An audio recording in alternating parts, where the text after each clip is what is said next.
Then will start how to prepare salts. एक दफ़ा हम लर्निंग आउटकम्स में चले जाएं। हाँ जी,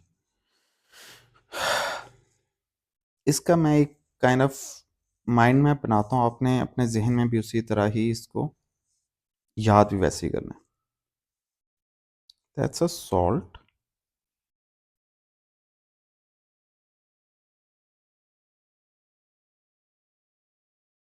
बेटे इनसॉल्युबल सॉल्ट्स होते हैं।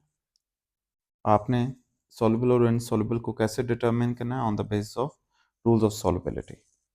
और सॉल्युबल सॉल्ट्स, सॉल्युबल सॉल्ट बनाने के बेटे चार मेथड हैं। एसिड प्लस मेटल, और इसकी ब्रैकेट में आपने याद रखना है, आपने माजेट लिखना है। Then acid plus metal oxide. और बेटे आपने हमेशा याद रखना है कि ऑक्साइड जो आपने यूज़ करनी है, ऑक्साइड मस्ट नॉट डिसॉल्व। ये ब्रैकेट में ये याद रखना है। Then third is acid plus metal hydroxide, तो ब्रैकेट में titration. Number four is acid plus metal carbonate, और इसकी स्पेलिंग ठीक कर दूँ ताकि नज़र सही से आए, कार्बोनेट। और ब्रैकेट में लिखना है कार्बोनेट मस्ट नॉट dissolve,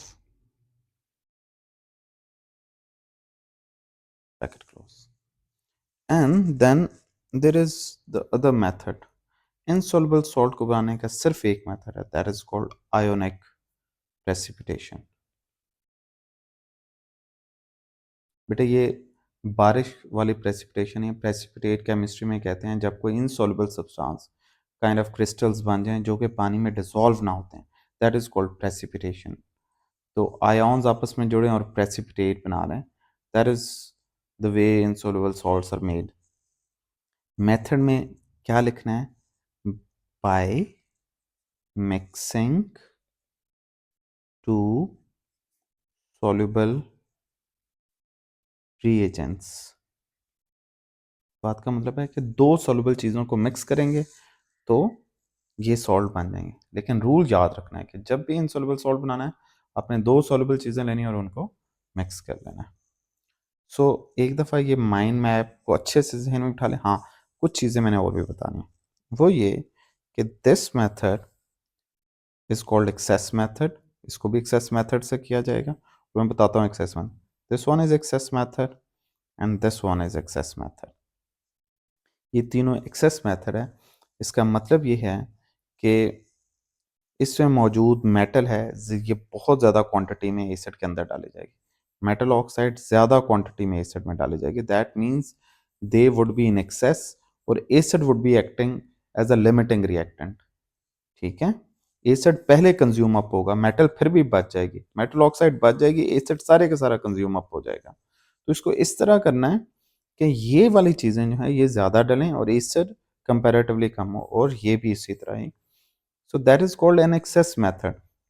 अब कुछ ब्रैकेट्स को भी बताता चलूँ। ब्रैकेट्स का मतलब क्या है? ये माजेट का मतलब कि अगर आपने आपने कोई ऐसा सॉल्ट बनाना है जिसमें magnesium, aluminium, zinc, iron, ten ना रहे हो, ये वाली मेटल्स हों, तो आप चुपचाप मेथड वन को यूज़ कर लें। यानी आप क्या करें, एक्सेस ऑफ दैट मेटल लें और उसको डिज़ायरेबल सॉल्ट में डाल लें। जो भी सॉल्ट की रिक्वायरमेंट होगी वो हम आगे जाके बड़े डिटेल में डिस्कस करेंगे। तो ऐसे सॉल्ट्स जिनके अंदर फॉर एग्जांपल आपको कहता है मैग्नीशियम क्लोराइड बना के दें, तो आपने क्या करना है, आपने मैग्नीशियम एक्सेस में लेनी है, और क्लोराइड है, फार्मूला क्या है, MgCl2। This chloride is present in hydrochloric acid. तो आप एक्सेस ऑफ मैग्नीशियम लें और एसिड में डालें और सॉल्ट प्रोड्यूस हो जाएगा। और ऑक्साइड मस्ट नॉट डिजॉल्व।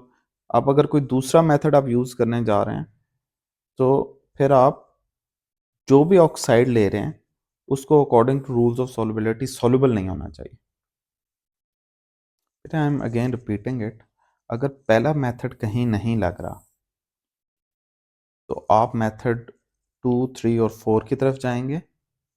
और अगर कहीं भी आपको मेटल ऑक्साइड यूज़ करनी पड़ रही है या मेटल कार्बोनेट यूज़ करना पड़ रहा है तो आपने ये ज़रूर जहन में रखना है कि they must not dissolve, soluble नहीं होने चाहिए पानी में,